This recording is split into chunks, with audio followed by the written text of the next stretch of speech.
Welcome to Extraterrestrial Reality. Well, it's been almost 3 years now that I've been doing this podcast, and the reason I started doing this podcast in the first place, I think the main reason is because there just wasn't enough people out there saying the things that needed to be said, particularly when it comes to UFO debunkers and government lies over and over and over again. Now, there's been a lot of people I have a lot of respect for throughout the years, like the late Stanton Friedman. He always said what needed to be said. But there are others who are too nice about it, and we just can't be that way anymore. We're never going to get anywhere, and that's why it's time to be mean and rotten, just like these other people are to us. Fight fire with fire. I always say that's what the debunkers are doing. They're just they don't like this whole concept of an extraterrestrial / non-human intelligence reality. They hate it. They want to be right. That's very important to them. So they do not want this information. They don't want the truth to be told. Let's just face it. But every now and then you see comments from some certain people out there, big names in the UFO field. And today was one of those days where somebody said something which I highly respect. And it's like somewhat of a vindication, because for the last, I don't know, since I started this podcast, I've been slamming Neil deGrasse Tyson, the astrophysicist who's on TV all the time. He seems to be a darling of the mainstream news media. Anytime they want to talk about UFOs, for some reason they bring on this guy, and he doesn't have anything to offer except ridicule. It's the same old, same old. It's like Carl Sagan back from the grave, for the most part. That's what it seems like to me. And the funny thing is I actually like Neil deGrasse Tyson. I think he's an entertaining fellow. At the same time, when he talks about UFOs, he doesn't know what he's talking about. He's just an idiot when it comes to UFOs. He might be a smart guy when it comes to the planets and the solar system and the universe, but when it comes to UFOs and the extraterrestrial reality, he's really stupid and naive. But yet, for some reason, he's always brought on mainstream news channels on a regular basis to talk about this when he has no business to talk about. He doesn't even know what he's talking about. He's never studied it. And he makes really dumb statements sometimes, like he doesn't understand why alien abductees don't grab an alien ashtray when they're in a flying saucer, stuff like that. It's just really stupid. And other things, he'll make statements like, oh, everyone, we have all these cell phones, and how come nobody's getting the end-all evidence with that? Well, because how about this, Neil? How about the fact is that these things may be 100,000 years more advanced than we are, and they have it all figured out, and they have it all covered. Because let me tell you something, buddy, they are here. Now, I got to really give a lot of credit today to Dr. Garry Nolan from Stanford University, who he was getting interviewed by the filmmaker James Fox. He made a lot of documentaries. James Fox, of course, The Phenomenon, which was one of my favorite ones from the last few years that came out. Moment of Contact, that was another good one. That was about the Virginia case. And he had a recent interview where he was talking to Garry Nolan. And Nolan said right out that Neil deGrasse Tyson needs to be stripped of his PhD. That's what he said. Here's his direct quote. He says, I don't think Neil deGrasse Tyson should be respected because I don't think he's acting in the best interest of science. I think he's broken his oath of science, and that, frankly, if there were a tribunal of, could you take away somebody's PhD? Neil deGrasse Tyson's PhD should be removed. When's the last time he's been invited to give a science talk? When's the last experiment he's published? Never. He hasn't. Why does anybody listen to him? Don't ask me. He bloviates. Sorry, Neil. He should be stripped of his PhD.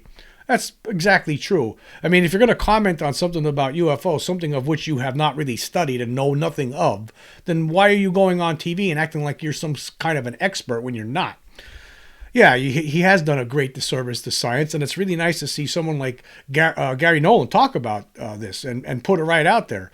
Now, this is something like actually last year, there was Avi Loeb had some comments, but these are the strongest comments I've seen directed toward Neil deGrasse Tyson. Last year, Avi Loeb was pointing out, of course, Avi Loeb, the Harvard professor who has an interest in UFOs. He pointed out how people like deGrasse Tyson, they don't even do real science, not like people like Avi Loeb is doing. Like he's actually going out into the field and doing science, where Neil deGrasse Tyson's showing up on TV and just running his mouth. That's about it. So I think this was great, and I think we need more of this. We need to keep cracking back at these morons who just are inept when it comes to this subject. They just don't know what they're talking about. And now we have, of course, recently we've had the Sean Kirkpatrick making comments saying that there's nothing. He found nothing. He's found nothing as his time as the director of the All Domain Anomaly Resolution Office. He's found nothing. I mean, it's all over mainstream news. If you do a Google search right now on UFOs, you're going to get like about 5 or 6 different articles about Kirkpatrick talking about there's nothing to this. So there's an effort out there by the secret control group, and Kirkpatrick, obviously, whether he knows it or not, he's part of this. I think he does know it. And they're trying to put the toothpaste back in the tube now. That's what they're trying to do. They're trying to make anybody who's been pushing for UFO disclosure, anybody who's been says that there's a conspiracy ongoing for decades, they're trying to make them look like crackpots and say that they found nothing, absolutely nothing whatsoever. There's nothing to hide, nothing to see here, which is absolutely absurd. Again, all of this, I mean, this is why it's just a giant injustice. This whole thing, right? This whole cover up, all these people like Sean Kirkpatrick and all the debunkers making stupid statements on a regular basis. I mean, and they're just the latest rendition of debunkers. I mean, we've been putting up with this for decades now, right? Making statements, and you have all these other people on the other side of the coin who have to live their lives knowing that they've encountered something, experienced something. They're afraid to talk about it. They're afraid to be made to look like they're crackpots because they had an experience that was beyond their control. And it's just such a giant injustice in my eyes. I mean, as far as I'm concerned, people need to keep saying these kind of things. We really need to slam back at these debunkers and these people who are getting in the way of the truth. Obviously, they don't want the truth revealed, some of them. Some of them just think it's a joke because they bought the Pentagon position a long time ago and they're still there. They bought a hook, line, and sinker, and they're just idiots right now still after all this time. I think Neil deGrasse Tyson might be an example of that. But maybe he's not. Maybe he's smarter than we realize, and he's just part of the cover-up as well. We just don't know. But we need to keep cracking back at them with statements like this, like Garry Nolan made. Because there is something to this, and I hate the idea that there are all these people out there who have experienced these things, saw UFOs, saw alien beings, or both, right? And yet they're ridiculed if they talk about it publicly. Other people will try to make fools out of them, try to say that they're crazy, when actually that's not the case. It's not the case. Actually, these people really did experience something, and it's a giant injustice, and it needs to end. And we got to keep fighting back like this. You got to just say it. You got to say what needs to be said. That's what needs to happen. People need to keep saying what needs to be said. And I'm so glad to see a comment like this from Garry Nolan. Wow.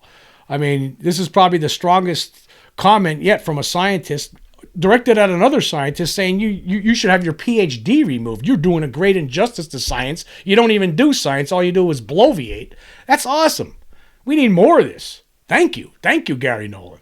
I mean, just think about it. All those people, and I know I'm one of them. I'm one of these people. I feel like it's a great injustice.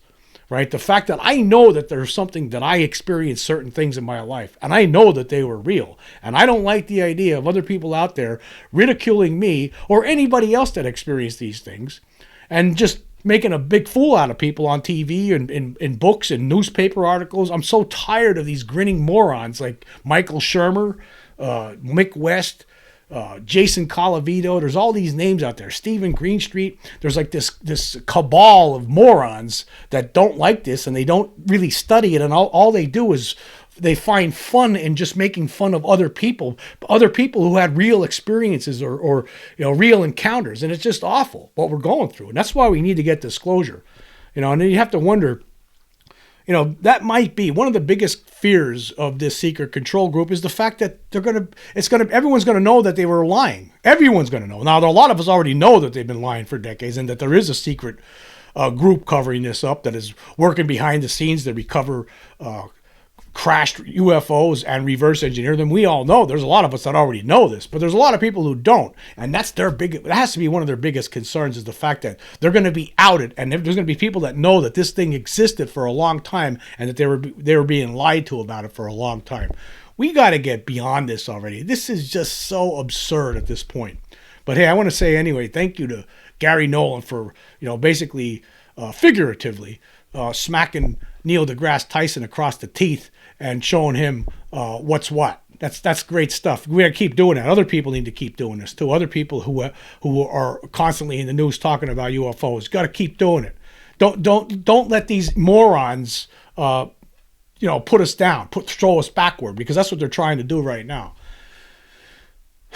Anyway, I want to talk about physical today. The biggest thing I want to talk about today is the physical trace cases.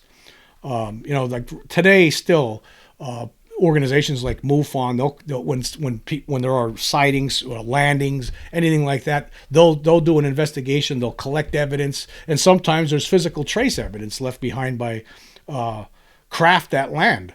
And it's very interesting. And I've been, one of the people in the field who died a few years ago was Ted Phillips. He was somebody who actually, that was a speciality throughout his life, basically. He collected and studied physical trace evidence from UFO events. And he spent a lot of time doing that throughout his life. Thousands of different cases he looked into. Actually, I remember he was featured in the 1979 documentary UFOs Are Real, which I believe is one of the best probably the best documentary to come out of the 1970s on the UFO topic, and definitely one of the best UFO documentaries of all time. The only issue I have with it now is that it did have some of the Billy Meyer stuff in there. That was something new at that time.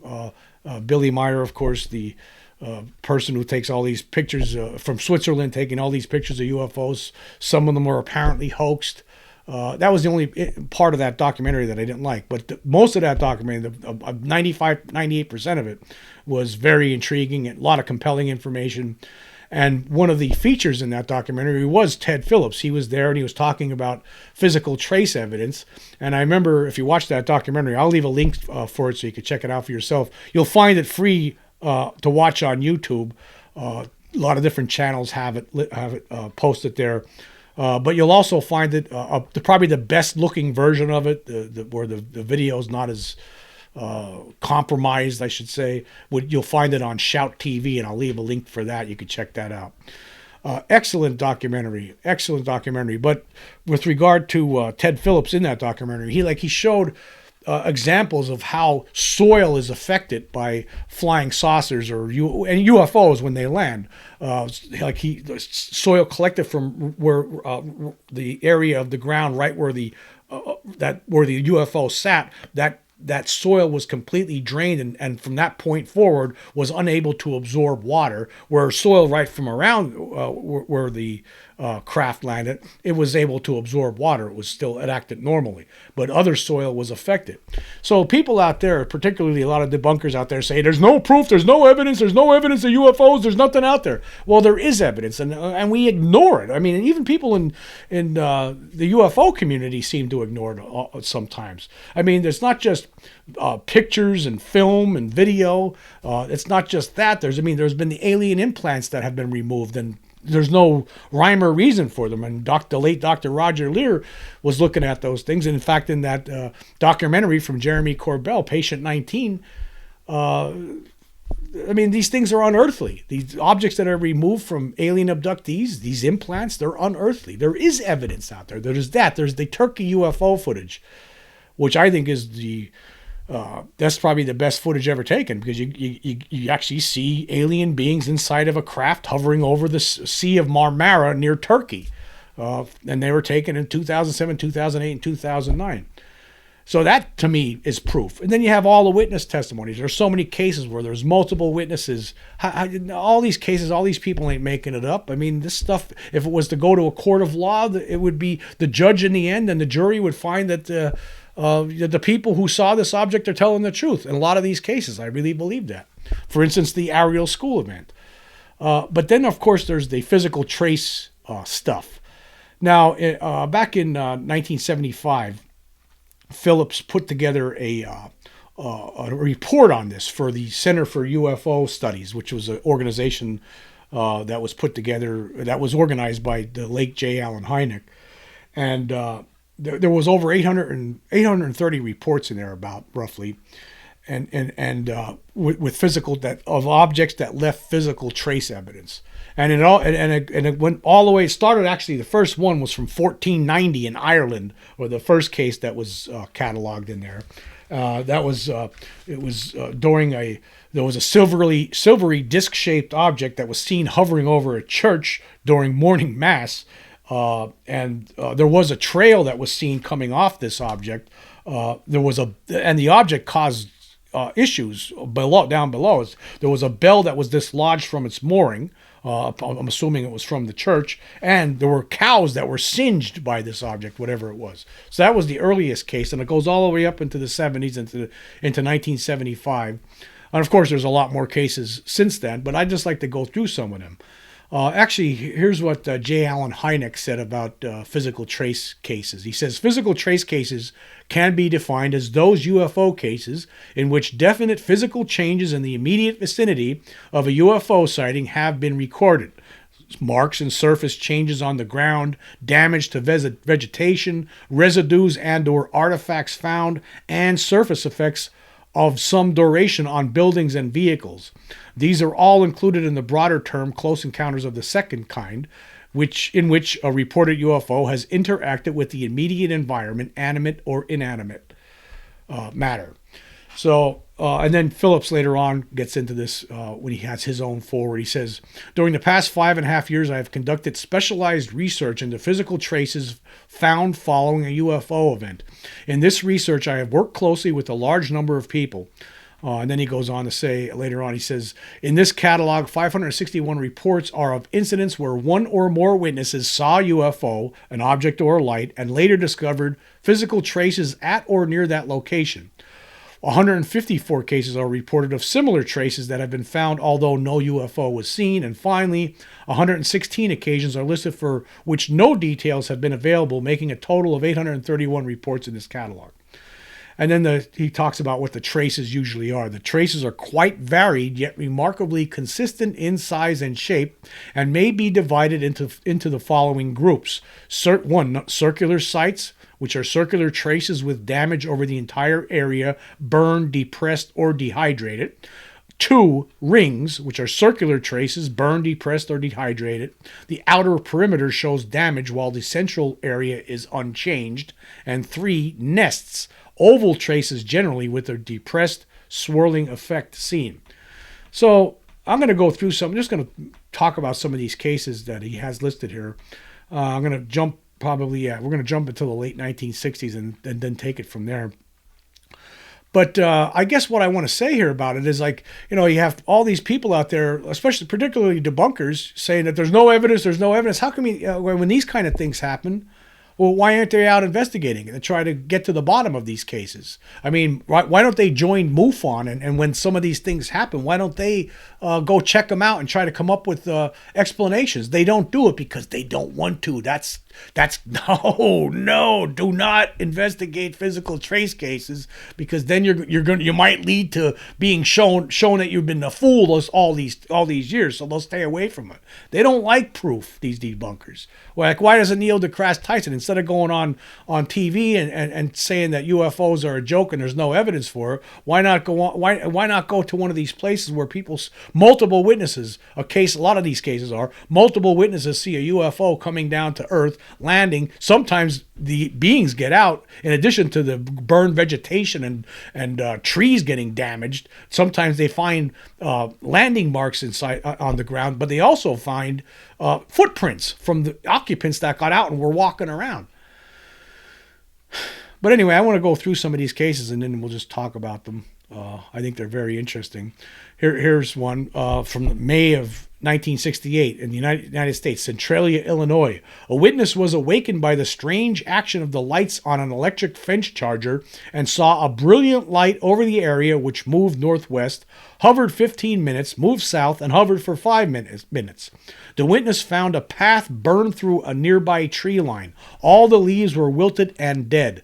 3 trees died. Okay, so there you go. That's one case from 1968 where a witness saw a UFO. It did damage to some trees there. The leaves were wilted or dead, and then 3 trees died. If you're a UFO debunker, somebody doesn't believe in this, Well, here's some evidence for you. Why don't you go investigate it? Try to figure it out.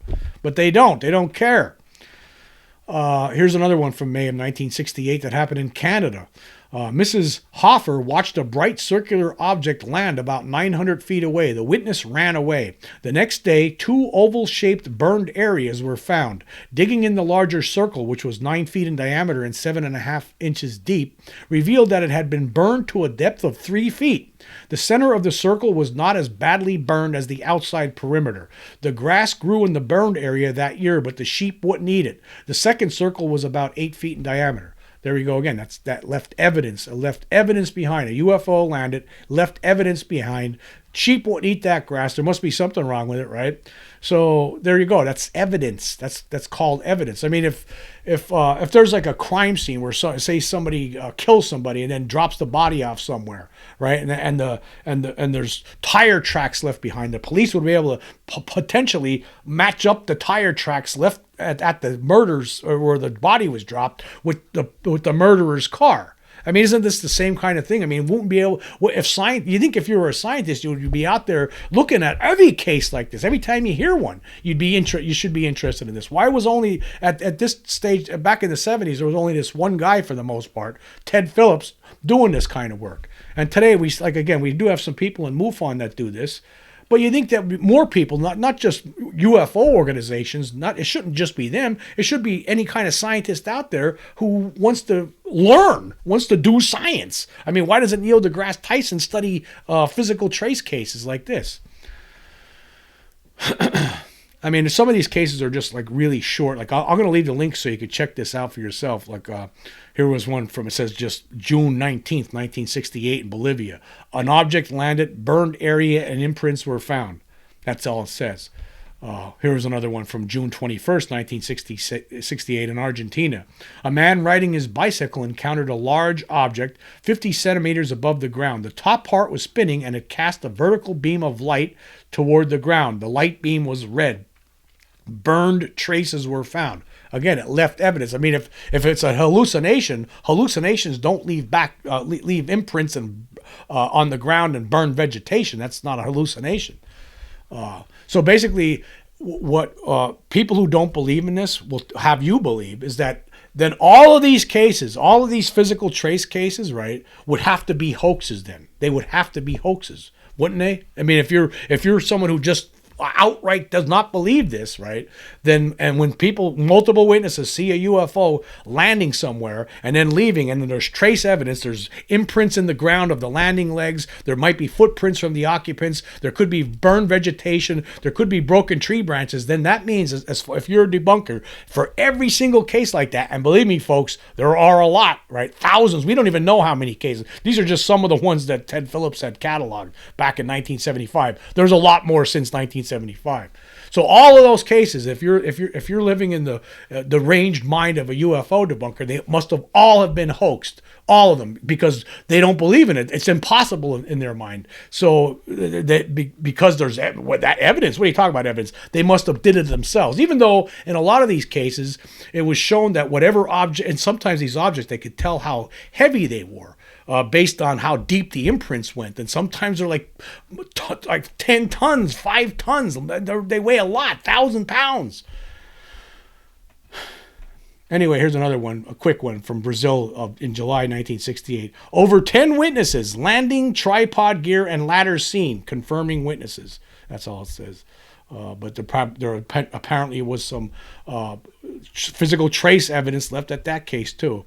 Here's another case from July of 1968 in Argentina.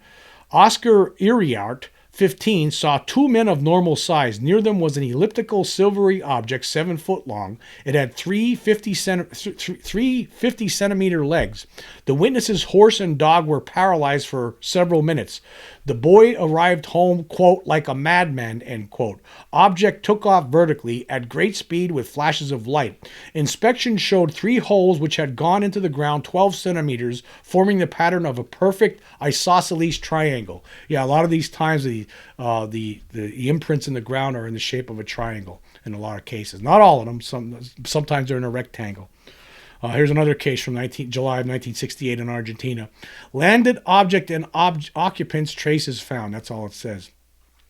Here's one from Canada from July 1968. 5 children claim to have seen 2 UFOs. One landed 1,000 feet away while the other remained overhead. A creature 4 foot tall with a large head was seen briefly. The object, glowing red, ascended vertically into the clouds. A circle 15 foot in diameter where grain was beaten down was found. So again, physical trace evidence. There was evidence left behind of that showed that the object was actually there and that the witnesses aren't making it up.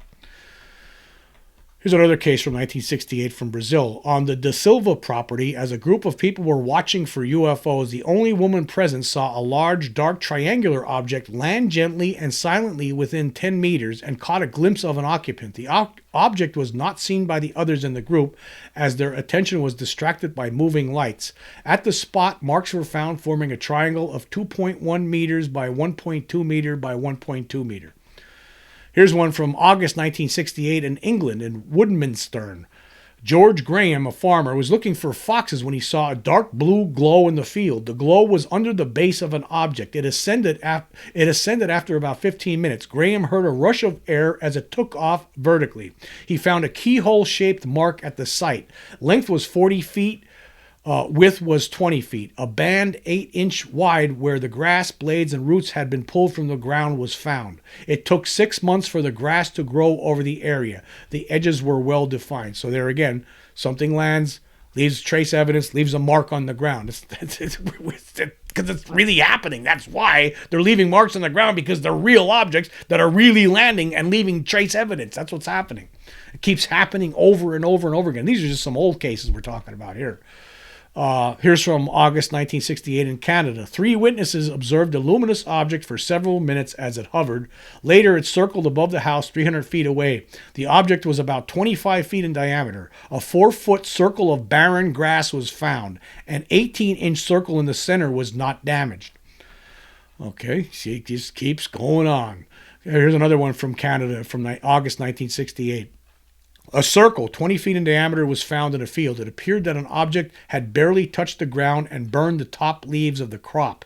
A completely bare spot extending to the ground as if some heavy weight had rested there was near the center of the circle. Now that was just a case where the aftermath was found. There was no object seen.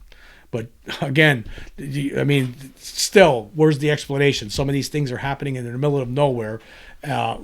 Imprints are found in the ground where these things land, and a lot of witnesses sometimes. Here's another one from August 1968 in Gallopville, New York. A man, his wife, and 3 children saw a reddish oval hovering near the ground. It was seen for 15 minutes and a buzzing sound was heard.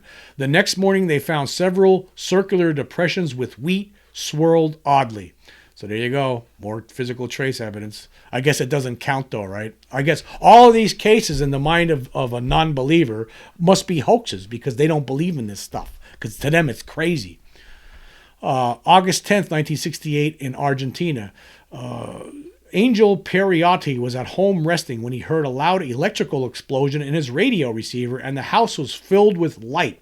When he went outside, he observed, standing on the ground nearby, a disc-shaped object with 2 reddish cupolas, one above and one below. Around its edge was a luminous band of changing colors. It rose quickly into the air and disappeared. It left marks in the soil which formed a triangle.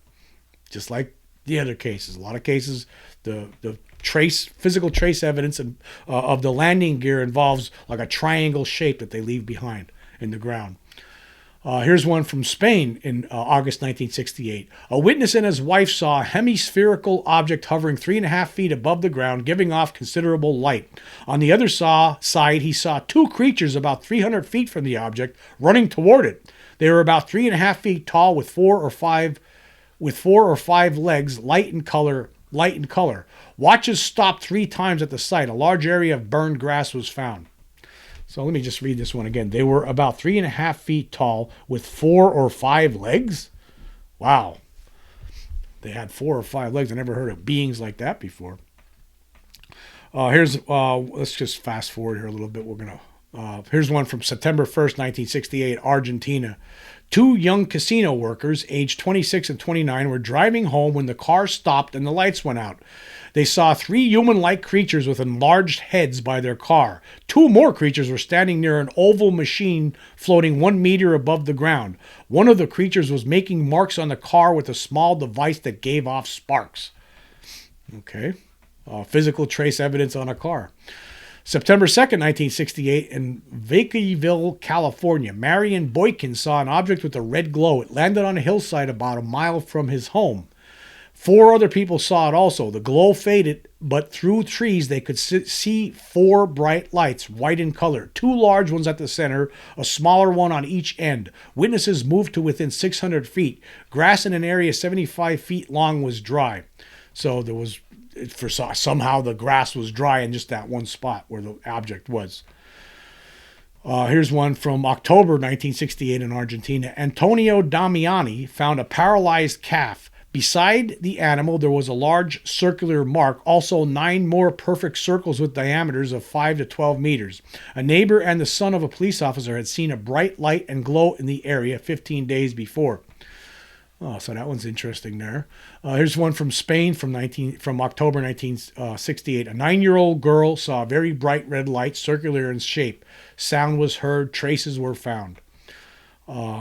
Here's another one from Barcelona, Spain, from October 1968. Several women saw a white ball of light that landed 100 feet away. Another witness saw the light as it ascended. A circular burned area was found, 7 feet in diameter. Unbelievable stuff. It's unbelievable, but this is what is happening. I mean, they land, they leave marks because they're real. That's what's happening. If they leave physical traces. Here's from November 1968 in Houston, Texas. Robert Hubbard, 15, and David Kelly, 17, saw a strange object in the sky that looked like a coin on its side with a dome and black dots that might have been windows. They also saw white filaments falling to the ground from where the object had been seen.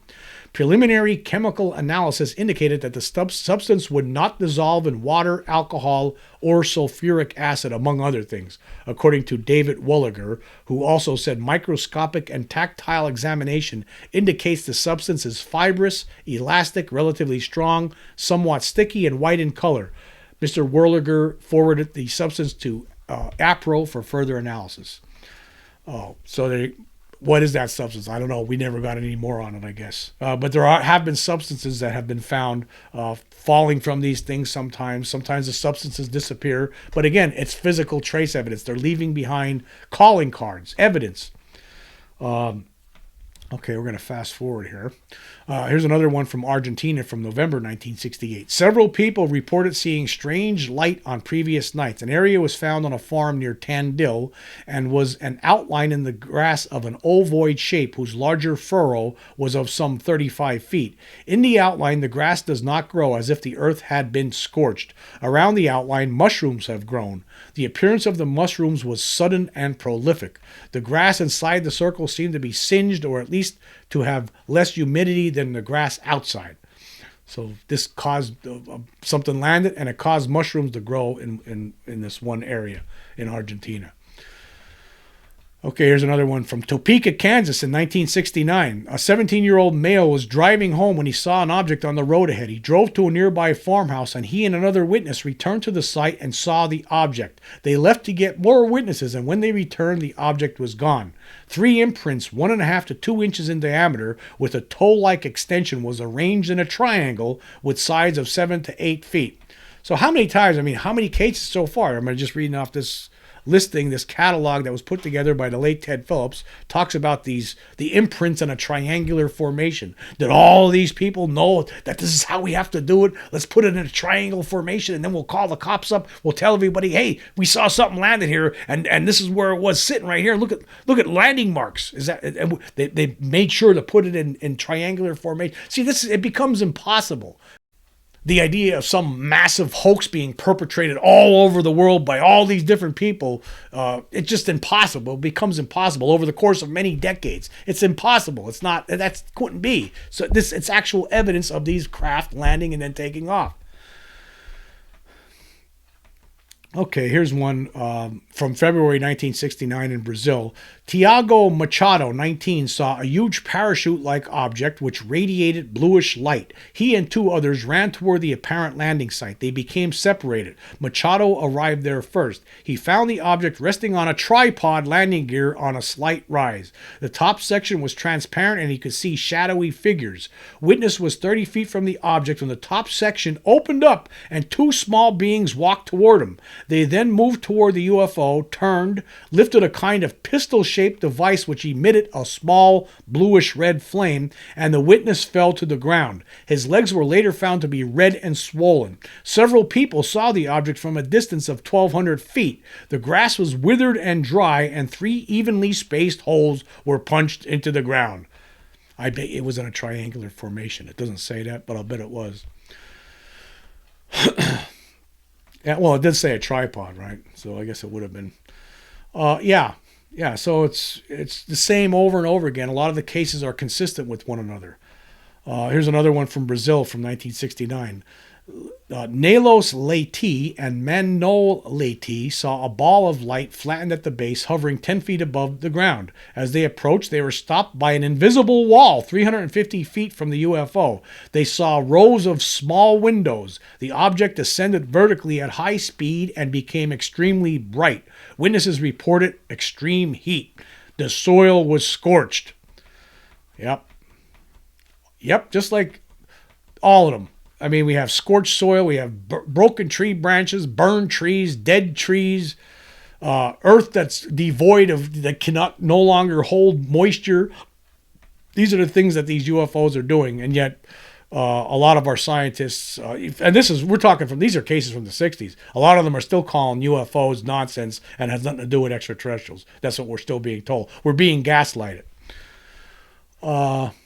Here's one from 1969, New Zealand. Nathan Brown was walking home when he saw a glow in an area by the road. He saw 3 people. He tried to approach them but was stopped by an invisible force. He returned to the area the following morning and found marks in the ground. A neatly flattened strip of grass 3 to 4 feet wide and 60 feet long. February 22nd, 1969, Brazil. Bakery owner Ignacio Grossman was awakened by a noise and saw, 175 feet away, a round orange object which was rising straight up. It was silent and ejected white smoke from its base. It vanished in seconds. Depressions were found 4 centimeters deep and 40 centimeters apart in the hard ground. They looked as though they had been produced by a small ladder pushed into the ground. A strong odor like mustard was detected. Now, if we would have had scientists, let me just stop there. If we had had like real scientists, like a really good, strong, healthy group of scientists investigating this back in the 60s, not just from UFO organizations, they would have already come to the determination that, yeah, there's most certainly some extraterrestrial or non-human intelligence responsible using their craft and making these marks in the ground. That's what it is. They would have came to that determination a long time ago. But instead, we all got to pretend, oh, no, don't talk about that. Don't talk about physical case traces. Oh, no, we're not going there. Oh. Like, I mean, I don't get it. I mean, I just don't get it. I mean, we have all the evidence right in front of our face, but yet we have all of our officials telling us there's nothing to see here. People in the Pentagon, there's no such thing. We never came across anything. We got all these debunkers out there making hay over nothing. They don't even know what they're talking about. And here we're looking at all the evidence that's amassed by people who researched this over long periods of time and put this catalog together. To show you exactly how extensive this is. And believe me, I can tell you right now, this stuff is still going on today. Here's one from 1969, March of 1969 in Brazil. Maria Sintra, a nurse's aide employed at Ferreira Clemente Hospital, was about to go to sleep after night duty when she heard a sound like the brakes of a car outside her window. She looked out and saw in the courtyard what appeared to be a white woman of about 30, strangely garbed in a cape and tunic of some shiny material, bound at the waist with a heavy metal belt. I called out to the woman, inquiring if she were a patient desiring admission, but there was no reply. I dressed hurriedly and went outside. The strange person walked away from the building just as a machine resembling a huge plate floated from the air to the ground. A creature inside the machine opened up a hatch. The woman entered, and the machine went straight up in the air. Then I began screaming. Marks were found on the ground where the UFO had settled. The Brazilian Air Force took soil samples, and hospital director Prada said grass had ceased to grow on the spot. Again, how many cases are like this out there? It's incredible, isn't it? Okay, we're going to jump into the 70s here. I'm going to fast forward just to do a couple more cases. But then there's one case I want to go back to from earlier. Okay, let's go to this one from April 1970 in Australia. Shipper Bob Manton of the freighter Ashburton was one of many people who sighted an object which was aluminum colored with a white tail. It appeared to touch the ground and a fire was seen. Here's from May 11, 1970 in Spain. Farmers of the Rancho del Maestro Oliva heard a sudden, very loud and prolonged noise during a stormy, gusty night, as if from 3 explosions merged into one. In the morning, Senor Gordillo, one of the farmers, found strange markings on his property consisting of 2 holes 6 centimeters in diameter at the top, widening into inverted cone at the bottom, which was 35 centimeters deep, 15 centimeters apart, each surrounded by smooth circular zones 30 centimeters across, tangent to each other, surrounded in turn by 5 oblique or 30-degree holes, which each branch into 2 short tunnels placed so as to form a pentagon with a circumference of 1.10 meters. Around all this in the field was a circular area of 25 meters in which the stems of the sunflower plants appeared burnt while the leaves did not. Yep. Here's from July 1970, U.S.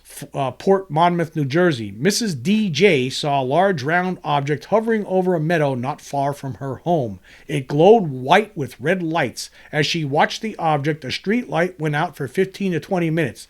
The object appeared to be 25 feet in diameter. There was a depressed circle 20 feet across in the grass, and about 50 feet away, another about 10 feet in diameter. There were 3 imprints making a triangle. They were 30 to 40 feet apart and 18 inches in square, forming a triangle. Who would have thought it?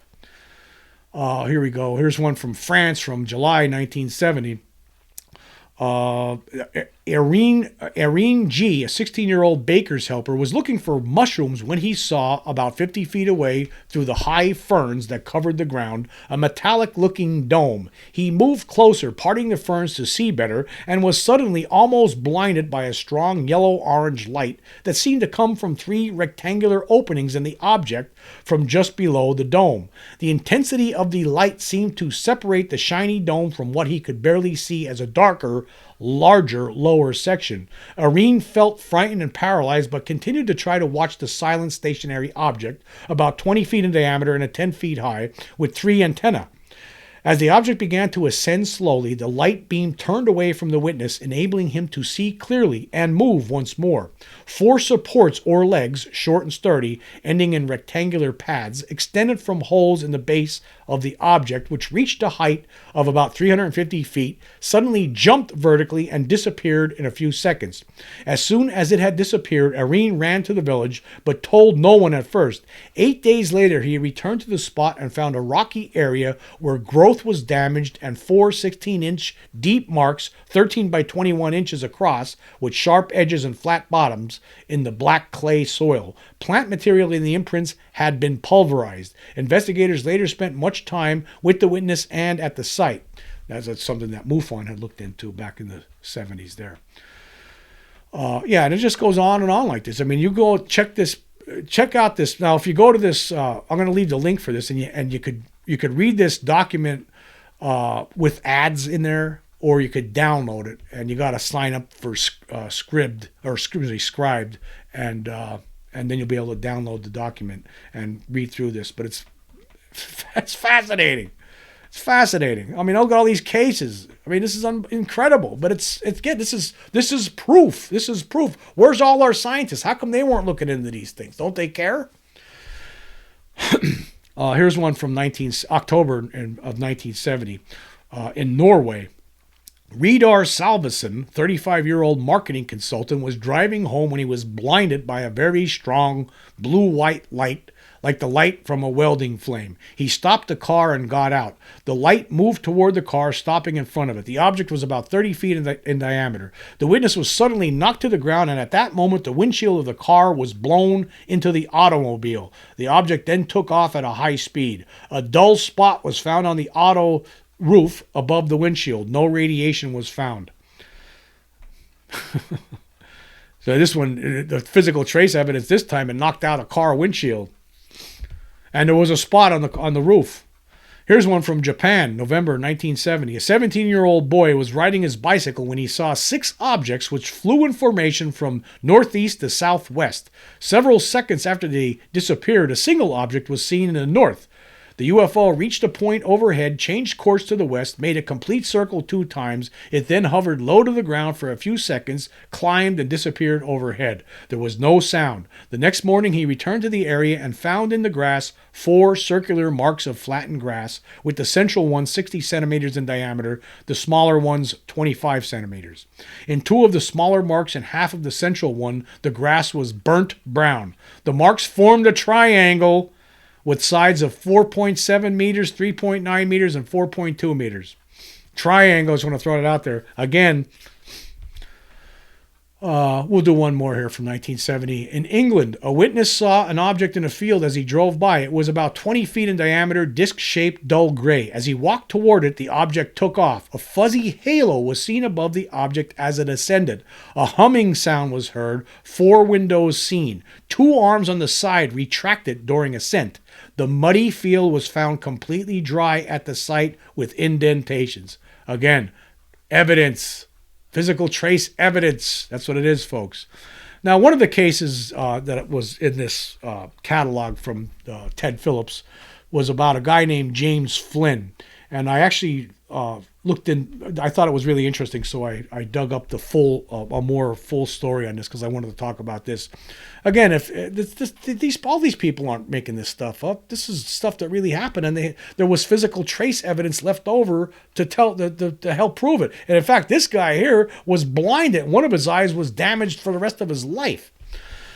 Okay, on Friday, this is from thinkaboutitdocs.com, and I'll leave the link so you can read this. There's a bunch of different articles about the same event on this page, but I'm going to read this one here. That was the final article here about it. It says here, on Friday, March 12th, James Flynn took his swamp buggy camping gear and 4 dogs and set out for the Everglades. Now, this is going on in Florida, by the way, about 18 miles east of the Big Cypress Indian reservations. On Sunday night, the dogs jumped a deer and ran off. Flynn whistled and called until about midnight, then started his swamp buggy and headed in the direction in which he saw them running. An hour later, at about 1 a.m., Flynn spotted a huge light in the sky above the cypress trees about a mile away. It moved from east to west and back to its original position 4 times. The object then settled to the ground and appeared to hover at an altitude of 4 feet.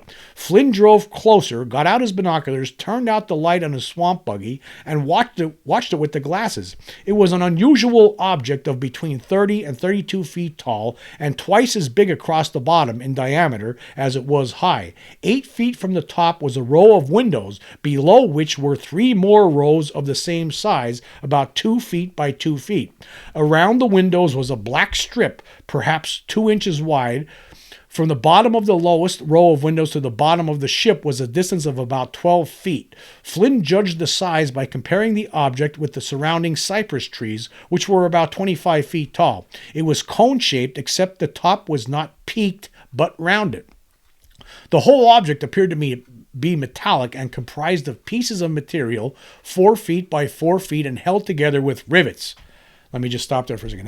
That's you don't usually hear UFO cases where they're seeing rivets, but in this case, the guy saw rivets.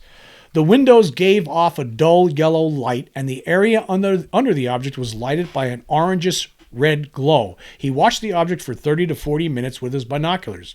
Flynn was by this time about a quarter mile from the object and decided to investigate further, so he cranked up his buggy and approached it. He got within a few yards of the edge of the light and stopped, switching off his buggy lamp again. The dog he had on the buggy in a cage was so upset it had begun trying to tear out of its cage. Flynn walked to the edge of the lighted area, raised his arm, and waved. He got no response, and after waiting an estimated 1/2 minute, he walked about 6 feet into the lighted area, raised his arm, and waved again. Suddenly, a short beam of light erupted from just under the bottom of the windows and struck Flynn on the forehead. He lost consciousness. He awoke in the early hours of Tuesday after 24 hours of unconsciousness. Now, this thing, whatever it was, knocked this guy out for 24 hours. He's just laying out there in the middle of nowhere. Although he did not know at the time that he had been unconscious for such a long period. He was lying on the ground behind his buggy, and the dog on the buggy had nearly torn his cage apart. Flynn looked around the area, found a perfectly symmetrical circle of burned ground cover where the object had hovered. Several cypresses on the opposite side of the circle were burned at the tops. He also found marks in the vicinity of his buggy, indicating that he had crawled around before he regained consciousness, although he had no recollection of crawling. Weak from his long period without food, Flynn drove his buggy back to his campsite about 2 miles away, cooked bacon and eggs, and ate them. He then drove to the home of a Seminole Indian friend, Henry Billy, on the reservation. The going was slow, and he had only partial blurred sight in his left eye and was blind in his right eye. Billy offered to accompany him back to Fort Myers, but with partial sight, Flynn felt he could make the trip alone and arrived there at 4 p.m. Wednesday. He went to Brown's office, and it was there that he learned that he must have been unconscious for 24 hours instead of just a few minutes or hours. He had lost a whole day. The first consideration in this case, of course, is the integrity of the witness, and James Flynn's reputation was good. He was not a drinking man. He was a rancher who enjoyed hunting in the wilds of Florida's Everglades. This trip was not his first. He had not, prior to his experience, been interested in flying saucers. APRO requested from Dr. Stripe his opinion of Flynn, and what follows is the text of his letter to APRO dated April 28, 1965. I have known Mr. Flynn for 25 years and have always considered him a reliable, emotionally stable individual. I also accompanied him to the site of his observation of the flying object. I have made a few pictures of the burned area, which is not conclusive of anything but a fresh burn and scorched treetops in a perfect circle near the area marked by Mr. Flynn as site of the hovering object. There were also fresh scuff marks on 2 trees 12 to 15 feet apart in the area underneath the burned circle of trees. The marks were as if a heavy object in a straight line had slid down the trees about 2 feet and there stopped. There was no mark of any kind on the soft, dried marsh underneath. No animal, human, or vehicle tracks of any kind. I could not account for those scuff marks. Very truly yours, signed H.J. Stripe, M.D. And Dr. Stripe's medical report reads as follows. I was asked to see Mr. Flynn about 48 hours after he was admitted to Lee Memorial Hospital by an ophthalmologist for an injury to his right eye. The eye condition was hemorrhaging into the anterior chamber of the eye, apparently traumatic. Mr. Flynn gave a history of being hit by something like a flash of light while approaching an unidentified flying object hovering just above the ground. I am sure you are acquainted with the account of his observation of his UFO. When I first examined Mr. Flynn, he had both eyes covered by bandages and was not able to observe his eyes or forehead. He was alert and cooperative. The physical examination showed a well-muscled, well-nourished male. The heart and lungs were normal. The abdomen was normal. The only abnormal findings were neurological. No paralysis was noted, but the deep tendon reflexes of biceps, triceps, patellas, and Achilles were absent. Plantars and abdominal were absent, but cremasterix were present. Mr. Flynn was observed carefully for several weeks. His reflexes gradually returned over a 5-day to 1-week period, but returned irregularly. The forehead was finally examined and presented a thickened area just above and medial to the right eye. In the center of this area was a depressed, slightly abraded spot about 1 centimeter in diameter. Very small amount of hematoma was noted across his right upper eyelid. There was never any mental confusion or evidence of hallucination. About the 4th day in the hospital, Mr. Flynn complained of hearing reduction and numbness in arms and hands. This cleared in about 24 hours. When last seen on April 16, 1965, approximately 4 weeks after the injury, Mr. Flynn was again checked. The abdominal reflexes were not present, but all others were normal. The depressed area over the right eye was still present and prominent. Was still present and prominent. He still has a cloudy vision of the right eye. No other abnormal physical or neurological findings were noted. The huge burned area, the scorched tops of 25-foot cypress trees, the scrape marks 4 feet off the ground all support Flynn's account. So there you go. So not only was there physical trace evidence in that case left at the scene where the guy saw the object, but he also he was physically altered by this thing. For the rest of his life, his right eye, he couldn't see out of it properly. It was always cloudy. But I think that's a very, very interesting case, and I wanted to share that one today because, again, all of these cases, all of these physical trace cases, I mean, that's evidence. That's actual evidence that we're talking about here. Sometimes they leave their calling cards. They land somewhere. They leave marks in the ground. It's not hallucinations or misidentifications. I mean, people are saying this is what they saw and this is where it landed. And look at left. The grass is all burned. The vegetation, nothing will grow there anymore. There's marks in the ground. I mean, it's not just the Lonnie Zamora case from 1964. There's hundreds and thousands of these kinds of cases. There's probably, I'm sure it's in the thousands. Right, thousands of these kind of cases where there's physical trace evidence left behind. And for some reason, the scientific community, for the most part, all these years just doesn't seem to really care about it, never really investigated it. You have people like Ted Phillips, investigators at MUFON. There's some scientists that show some interest in this, but for the most part, you think the entire scientific community would want to get to the bottom of something like this. Look at all these cases, and it continues to today. It's never stopped. We're always getting these cases. And I just wish the entire scientific community would take it more seriously, because then, I mean, at some point you'd have to reach a conclusion, right? I mean, what's causing this? I mean, it's like the cattle mutilations. At some point you reach a conclusion. It's obviously it's extraterrestrial. It's not Satanists. It's not it just ain't wildlife, other wildlife.